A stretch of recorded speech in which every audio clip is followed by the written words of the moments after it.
She stunned the world with a voice that sounded like it came from another era. Raw, soulful, and absolutely electrifying. At just 13 years old, Courtney Hadwin became a global sensation overnight after her explosive audition on America's Got Talent.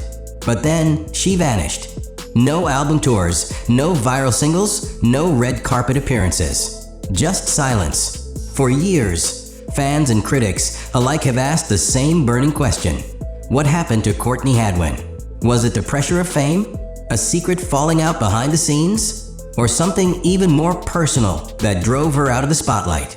Rumors began swirling, some claiming she walked away on her own terms, others suggesting she was pushed out by the very industry that once embraced her. Tonight, we take you deep into the story behind the mystery. This is the rise, the retreat, and the unexpected journey of Courtney Hadwin, the girl with the voice, and the silence that followed. Before the global applause and golden buzzer moments, Courtney Hadwin was just a quiet girl from Hartlepool, County Durham, a coastal town where dreams rarely echo beyond the sea breeze. Described by those who knew her as reserved and introverted, she wasn't the type to command attention at school assemblies or family gatherings. But something changed when she stepped on stage. The awkwardness vanished. In its place emerged a performer possessed by rhythm, soul, and power. Her voice, gritty, untamed, and startling, stood in stark contrast to her offstage demeanor. It wasn't just talent, it was transformation. And soon, that hidden power would catapult her into a world far beyond her sleepy hometown. Raised in a modest home where music played as often as conversation, Courtney's talent didn't bloom by accident. Her parents, Anne-Marie and Paul, recognized something special early on, not just in Courtney, but in her siblings, Melissa and Paul, too. Music wasn't just encouraged, it was a way of life. At just 5 years old, Courtney began vocal training. But money was tight, and vocal lessons weren't cheap. So she took her voice to the streets, performing for tips to help pay for her education in music. She enrolled in Shotton Hall Theatre School, trained at Julie Miles Vocal Ovation, and attended classes at Kateser School of Music. Her grandfather once said she practiced for hours on end, not for fame, but because she genuinely wanted to be better. This wasn't a child chasing trends. This was a girl chasing excellence. 2017 marked Courtney's first brush with widespread attention when she auditioned for The Voice Kids UK. Singing Tina Turner's Nutbush City Limits, she unleashed a powerful vocal performance that instantly separated her from the crowd. As the competition progressed, she delivered hits like Dancing in the Street and I Got You, I Feel Good, showcasing not just technical ability, but emotional range far beyond her years. But not everyone applauded. Some critics claimed she was too intense, her performances too much for a child. It was the first taste of what would become a recurring theme in her career. Overwhelming talent met with equally overwhelming scrutiny. Still, Courtney pressed on. The stage had given her a voice, figuratively and literally, and she wasn't ready to let go. It was 2018. Courtney Hadwin walked nervously onto the America's Got Talent stage, barely making eye contact with the judges. Mel B gently coaxed her into speaking. The crowd watched in silence. And then, the music hit. Courtney transformed. Belting out Otis Redding's Hard to Handle, she channeled the soul of Janis Joplin and the fire of James Brown in one explosive performance. The audience erupted. Judge Howie Mandel, stunned by what he'd witnessed, slammed the golden buzzer. Confetti rained down. Courtney stood in shock. Her world forever changed. Overnight, she became a viral phenomenon. But behind the celebration, few realized just how much pressure that moment carried, and how it would haunt her long after the cameras turned off. While millions watched her rise with admiration, Courtney was privately unraveling.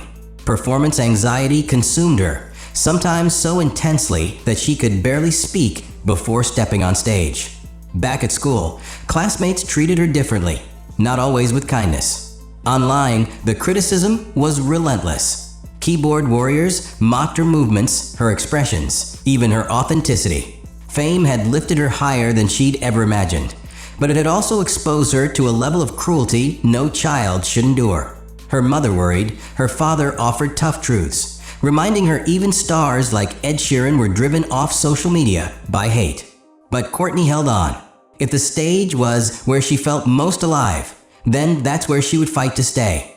After her run on AGT, Courtney was invited to perform 5 live shows at the Paris Hotel in Las Vegas, sharing the bill with Shin Lim, another AGT icon. For the first time, she wasn't competing. She was the show. The freedom brought her joy, but also a new kind of pressure. In 2019, she returned to compete in America's Got Talent, The Champions. This time, the stakes were different. She delivered a bold rendition of Pretty Little Thing, and though she finished third, her impact was undeniable. The performances solidified her legacy as one of the show's most unforgettable stars. Yet, in interviews, she hinted that she still hadn't found her true sound. Her journey was far from over. Later that year, Courtney made headlines once again, this time for signing a record deal with Simon Cowell's Psycho Entertainment and Arista Records. For most young artists, this would be the finish line. For Courtney, it was just another starting point. She released the cover sessions in 2019, reinterpreting hits from Harry Styles, Lil Nas X, and Lewis Capaldi. Each track carried her unmistakable touch, gravel in her voice, emotion in every phrase. In 2020, she dropped an original holiday single, Happy Christmas, War Is Over, a softer side of Courtney few had seen before. Her fans were thrilled, but industry insiders began to whisper. Would she stick with Psycho? Or was she already looking for more creative control? In December 2021, Courtney appeared on Howie Mandel's podcast Howie Does Stuff. It wasn't a performance, it was a confession.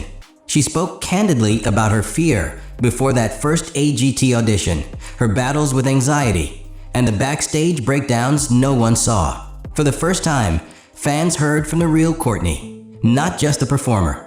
She shared her dream to make music like Amy Winehouse, deep, soulful, and unapologetically honest.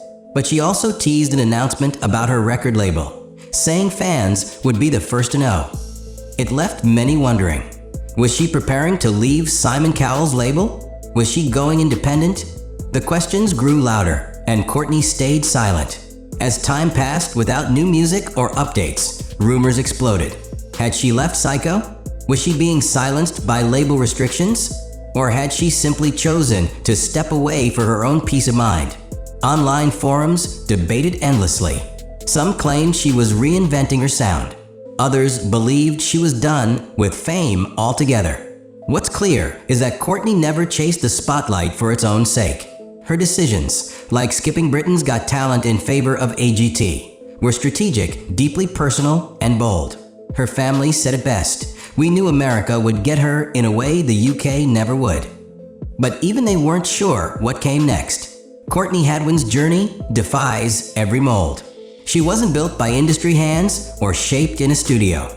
She was raw talent, exposed nerves, and real emotion wrapped in a teenage body. Her highs were broadcast to millions. Her lows suffered in silence. But through it all, one thing never changed: her voice. Whether she returns to the main stage or carves out a quieter, independent path, Courtney remains unforgettable.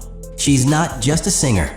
She's a reminder that greatness often comes with a cost, and the most powerful performances aren't just heard, they're felt.